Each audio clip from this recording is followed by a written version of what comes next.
Chris Lee and Blake Lovell here as we continue our previews of SEC football games for week 3. Thanks to our sponsor, Steaks. Blake, let's get right into Youngstown State in Kentucky.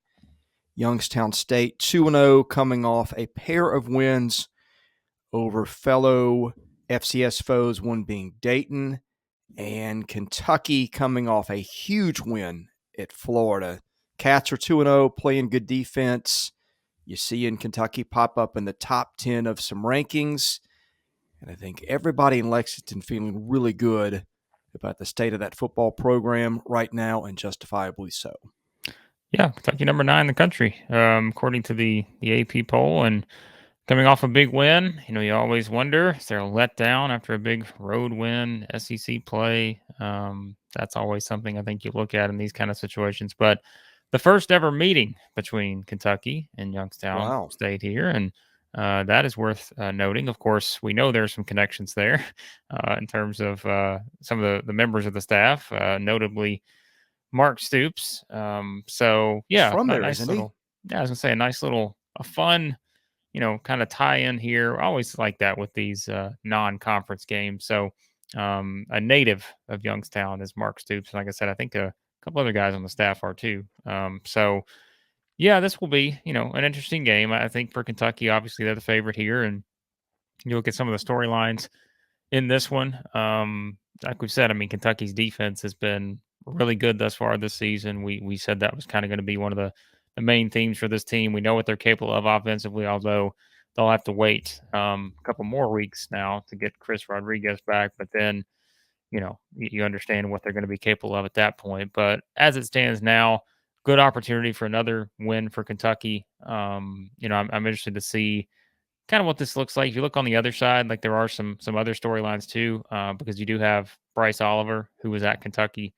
He is, he plays for Youngstown State. He's put up some good numbers this season at wide receiver. So those are some other kind of fun little tidbits you can look at heading into a game like this one. Well, Youngstown State has been traditionally one of the better FCS programs. Was not ranked in preseason. I was just looking to see if the Penguins had been ranked this week. They were not. They did get some votes. So this wasn't supposed to be your prototypical Youngstown State team that, has just been so strong for decades, it seems. But it's one that I think has outscored opponents 80-30. They've got a running back averaging over 10 yards a carry. Yeah. They pass the ball really well. Their starting quarterback, Crenshaw, has got, 384 passing yards, 5 touchdowns, no picks, although the completion percentage has been a little shaky. So we always like to try to do a little bit of research on opponents. And Youngstown State start, based on what they've done, I'm a little surprised they're not ranked. But look, it's going to be a different task facing Kentucky, which, frankly, I think one thing that's impressed me, one of my concerns about Kentucky was that, and this was coming into the season, was that it was replacing so many important defenders. Yusef Corker, their safety, who'd played forever and done so much. Josh Paschal, their defensive lineman, who was so good off the edge. But Mark Stoops has just taken a program that is reloaded. And Kentucky's defensive performance has been really impressive. 2 games in a row, made some huge plays down in the swamp, held down AR-15 to an awful game. And so I'm a little surprised that the line on this is not a little higher than it is. Maybe there's some built-in, letdown from a game like that in the swamp. I mean, and I say the line. I found it 25.5 one place. I don't know that it's all over the place, and so you may find it may be much different. But in any case, it's just this could be an in-between game for the Cats, I guess is a good way to put it. Well, although next week is Northern Illinois, that's not an yeah. SEC team. So I think what we're looking at, again, we don't 25.5 is what you saw. I still can't find it anywhere, although I'm sure it's somewhere by the time people are watching this. If it is lower than people expect, I think there's a couple of reasons why. You talked about kind of Youngstown State maybe being able to put up some points here, even against this defense. Jaleel McLaughlin is the running back you're talking about. He's rushed for 4 touchdowns already, 332 yards. He's had here's what I always like looking at in this kind of stuff. A long of 54, a long of 46 in those 2 games. against Duquesne and Dayton. So you've got a guy who can, break away for a big play, and that's always something important. So I think, defensively, another game where I think Kentucky, will try to sort of flex its muscles on that side of the ball to give itself an opportunity. Meanwhile, on the offensive side, Kentucky's not been just yet the Kentucky maybe that we Yeah. think they're going to be on offense. But again, we understand, I think, why that is. I think there's a couple reasons. Again, Rodriguez has not played. He adds a different dynamic to that offense. And I think once they get him back, that'll open up some more opportunities for them. But I also think that, too, I think I've seen a lot of Kentucky fans kind of talk about the offensive line, and that's Yeah. something too, just a little bit more consistent there. Give Levis a little bit more time to do his thing. So those are kind of things that I assume that Mark Stoops and company will really be focusing on in this game in particular. You understand, there are some playmakers on the other side of the ball that could challenge your defense a little bit, but at the same time, I think you want to see that offense get a little bit more in rhythm, and I think they will get there. Like I said, especially when they get Rodriguez back. But for now, I think those are a couple of things you look at if you're just looking at it from the Kentucky side. So. Yeah, I'm with you. The reshuffle in the offensive line a little bit. The offense. I mean, we said week one, hey, the thing we like on the board more than anything was Kentucky and the over in that Miami game. That did not materialize. Again, the defense has been a little better than we thought, and the offense has not quite put up the numbers that we thought for the reasons you stated. I mean, frankly, Blake, and I remember last year Kentucky almost lost a game to UT Chattanooga. Yeah. So we've seen the Cats. I mean, this is just your prototypical, you're coming off a big win, everybody's loving you.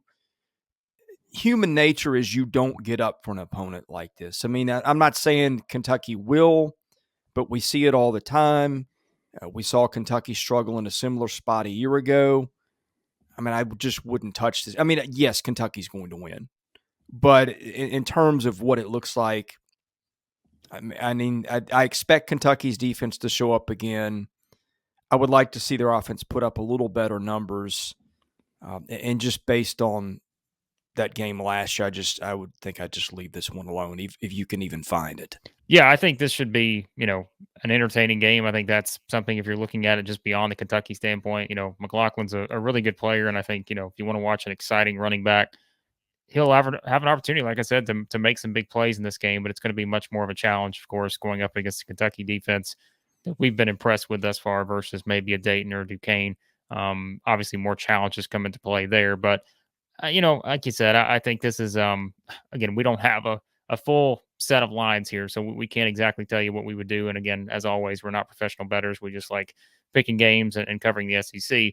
But I think this is one that avoiding the letdown for Kentucky, stopping, the big play, I think, which, they've done a pretty good job of that thus far. And I think just wanting to see the offensive line be a little bit better, give the offense an opportunity to get into that rhythm. I think those are the big things in this one. College football season is underway. The best place to make your sports predictions without risking anything is at Stakes. Predict anything in the game. Take the game time excitement to the next level when you compete with your friends and other fans on the Stakes app. During weekly competitions, you can build your prediction track record by winning competitions and earning NFT trophies. For making the perfect calls, go to playwithstakes.com/14. That is STAKES. Use the invite code Southeastern14, all one word, for a double welcome bonus. Blake, I would only touch this game in Stakes.